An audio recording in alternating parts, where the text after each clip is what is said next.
Salam Aleikum. Welcome back to another video. Bismillah. Yeah, it's been a pretty chill morning. I'm kind of tired. Oh, yeah. Yeah, I am. I am very, actually. I just came to school. I got an event. Well, something that we're working on. I got a few things to actually work on today. So I gotta actually lock in. But yeah, yesterday I had a lot of reflection.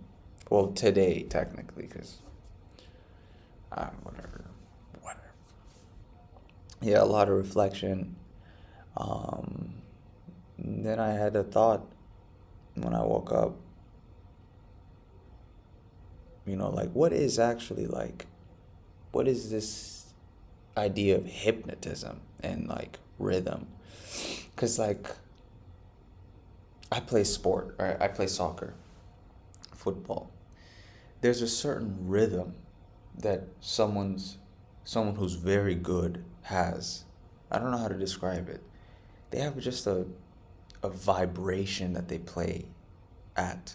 That's the best way I can describe it. Like in basketball, like Kobe Bryant or Michael Jordan. Like they're playing at a certain vibration, which is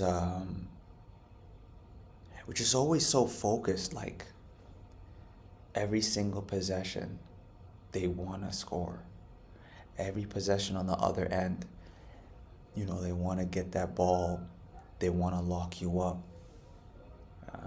And in my soccer example, whenever I watch Messi, this guy is on another level. And I'm not joking when I say that. I'm actually serious. He literally is thinking on another level. And I got to this idea today when I was on my phone scrolling. Our phones actually kind of hypnotize us. Our apps that we use, like Instagram, they actually hypnotize you. Because now I've actually figured out what's wrong with our focus as people. So the problem with our focus is that we just are getting hypnotized. And there's a rhythm because it is. I searched it out because I was like, what is the term? What am I trying to speak about? So smartphone screens, right? Because even the screen itself is a specific type of material that it's like a weird, it's the perfect type of reflection, and because it's a combination of high resolution display technology, high refresh rates, and engineered engaging content that encourages constant visual interaction. These devices are designed to provide a captive experience. Remember, captivating, something is captivating, oh my goodness. Whenever we think about Neanderthals or those in science and evolution, you learn about these groupings of humans, right? Or humans' ancestry in the scientific perspective. You have it that once they saw fire, it was captivating because it was something they hadn't seen before, right? And it's it's to provide a captive experience by reducing the need for the eye to refocus. So when you're in life, you're constantly looking at random places, and your eyes are having to focus on the long distance, short distance, what's coming if you're in the summer, a bee passes you, your eye focuses on the bee for a split second.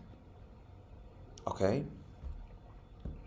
And this, I'm reading the rest of it, which can paradoxically cause strain while making content harder to look away from.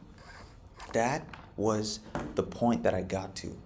That, Yesterday could have definitely been Laylatul Qadr. It could have been the 21st. It could also be the 29th. It could be tomorrow, guys and girls. I mean, look, it's just the fact that even when I was on my own Instagram algorithm, you're watching the things go and go and go. It's like, Alhamdulillah, we have so many people looking to give us knowledge. But it just feels like it's weird. Like it's the area that the content is coming from. And it's not the actual, knowledge that we're being given. It's just that the area that we're getting the content and the knowledge from is always going to be, I'm not saying contradictory. I'm saying it's more so, it's just not right. Like, I don't know how to describe it. Like, it's the best way to disseminate information, 100%. But it's just that these platforms are really engineered, I like that word, to give you a sense of lack of focus. So I do appreciate the fact that Instagram added the feature of downloading content, but you could just hoard content now. Like, you could, whenever people say, like, send this to yourself, like, you're hoarding content. Like, what is that? Like, can we study this? Like, can we get someone to get funding to study some of this stuff? And then the idea of hypnotism. Like, hypnotism is like, like, I want you to look at this.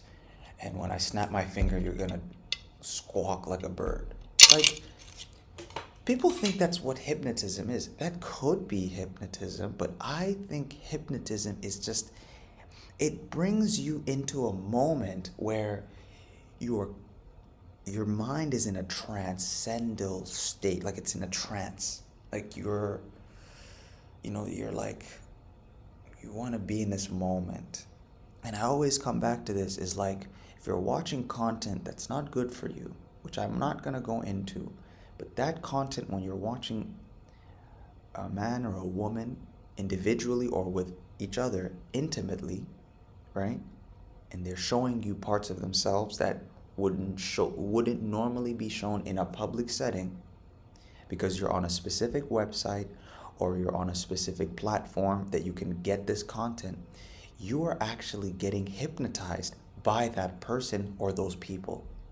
What they're doing is that they're using your carnal senses. So when I say carnal, the mind is like weird sometimes. Like, it craves things that are not good for you. But the ones who want to push these things don't really care about you. What they care about is your attention. They want your attention, so they hypnotize you. This is why that type of content is so alluring and so enjoyable. When I say enjoyable, it's because you can keep watching it for as long as possible. Because that's the point. It's engineered that way, that you want to keep watching it again and again and in different formats, and you want to watch different styles of it. It definitely is hypnotizing you. And then reels, shorts, on Snapchat, I think they have the spotlight feature. This short form content is actually hypnotizing you. I can't really go further into it because I don't know all the, like technological terminology to use to explain what I'm trying to say. But I think you understand what I'm trying to say. Your focus is currency. That's the point. Your focus is currency. If you focus on the right things, that still means that you're gonna get hypnotized. I don't know how to describe it. Like, people say, like, I curate my Instagram algorithm. You're still getting hypnotized. It's just, maybe you're getting hypnotized to see good things. So I'm not saying that this is something to be, like, ashamed of. I'm saying that just be aware of it even as you are on these platforms. Because again, they're not going anywhere, right? Like, Instagram is not shutting down anytime soon. YouTube is not going anywhere. I'm sure that if they were, another one would pop up and everyone would flock to it. Because now we've gotten so used to it. It's like we've become dependent on this, you know, dopamine factory. Like, I would describe these things, these platforms, as dopamine factories, which churn out content, which are amazing. Most content that I've seen is getting really good. Obviously, not all of it is good, but it's just a factory which content creators are in that are creating for their specific niche that they want to get more eyes on, and they're relying on your focus and attention, right? That's why there's these terms like retention.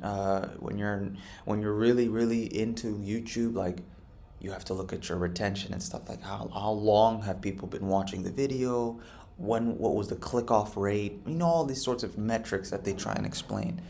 And then they say that there's keys to finding how you can be able to curate more, attention and all that, thumbnail.